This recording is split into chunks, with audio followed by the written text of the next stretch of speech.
my name is Adam. Welcome to the video. Today we'll be looking at a mansion in Salt Lake City, previously known as Kearns Mansion, and now the governor's residence.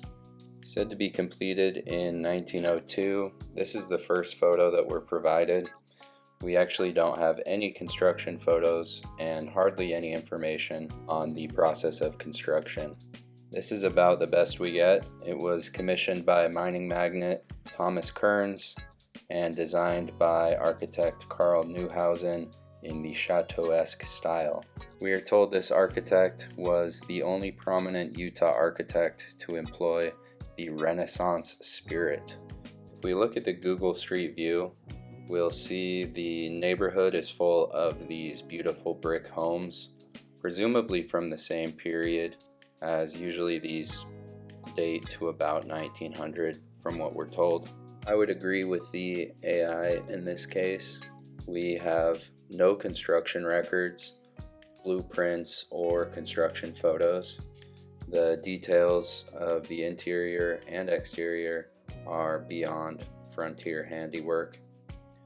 And the complexity of electric lights, steam heated radiators, a call board, dumbwaiters, and an indoor shower, fully integrated into the stonework, bring to mind the sense of lost technology. After Kearns acquired it and passed away, the building was donated to the state in 1937. This is a common theme we see with these so-called historical buildings, often seeming far too complex for what we're told about the time period, as well as the population. Now back to Kearns Mansion. You can see the incredible details, including the perfect stonework around the home. We're told it was made of a specific type of limestone found in Sanpete Valley, Utah, which is about 130 miles from Salt Lake. Thomas Kearns is one of those gentlemen that seem to have almost everything attributed to him. He's known for success in mining, banking, the railroad, the newspaper, and he was even a U.S. Senator. Here we can see a colorized photo of him and his family. It is the theory of this community that we're looking at an inherited civilization, and certain well-connected individuals were the ones lucky enough to receive buildings like these. Interesting enough, it looked like they were giving tours of Salt Lake in the early 1900s. It makes you wonder how much was pre-existing. Another perfect structure built with the Sanpete limestone is the old public library, which is now the Hansen Planetarium. Speaking of planetariums, here's a little bonus for you. If you're familiar with the iconic blue marble created by this gentleman, he has this to say on NASA's official website: "We wrapped the flat map around a ball. My part was integrating the surface, clouds, and oceans to match people's expectations of how Earth looks from space."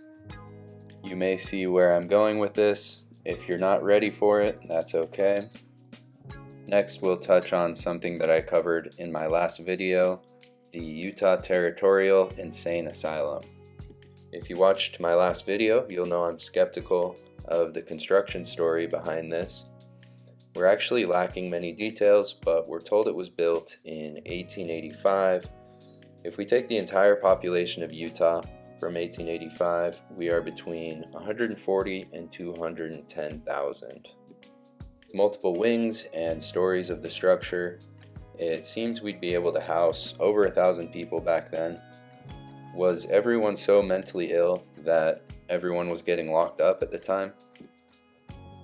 The only information seemingly available is the names of the architect who was supposedly working on it until his death, after which his assistant was appointed.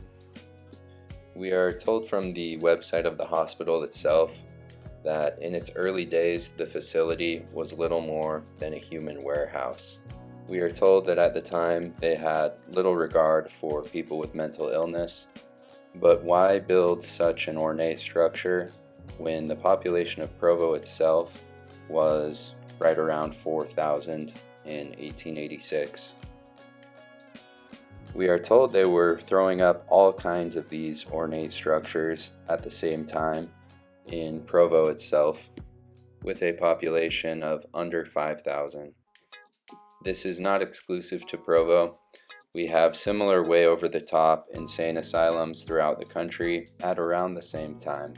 You can see a few of these late 1800s, early 1900s that we're supposedly told were built in Salt Lake.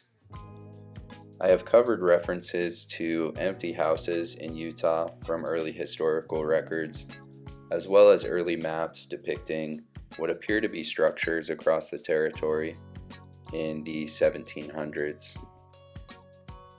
Here are a few more of those early buildings. In this community, we believe that much of the infrastructure and old architecture may have been pre-existing in our American cities. And looking at the population of Utah between 1910 and 1920, we're just barely reaching 100,000, and this is what the city looks like. It seems very questionable when we're lacking many of the technologies we have today, as well as the workforce. I believe we may be being gaslit about this structure and many others.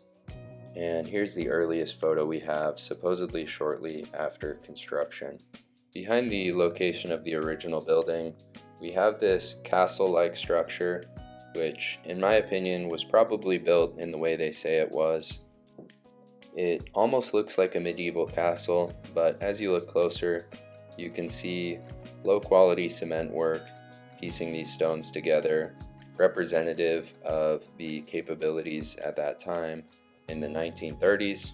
We are told this was built by the federal government as part of the program to combat the Great Depression. I wonder if it may be hiding what was once pre-existing architecture, or perhaps the touching up of a structure that was pre-existing. Also on these same grounds, we have a pond known as Castle Park that has these water features.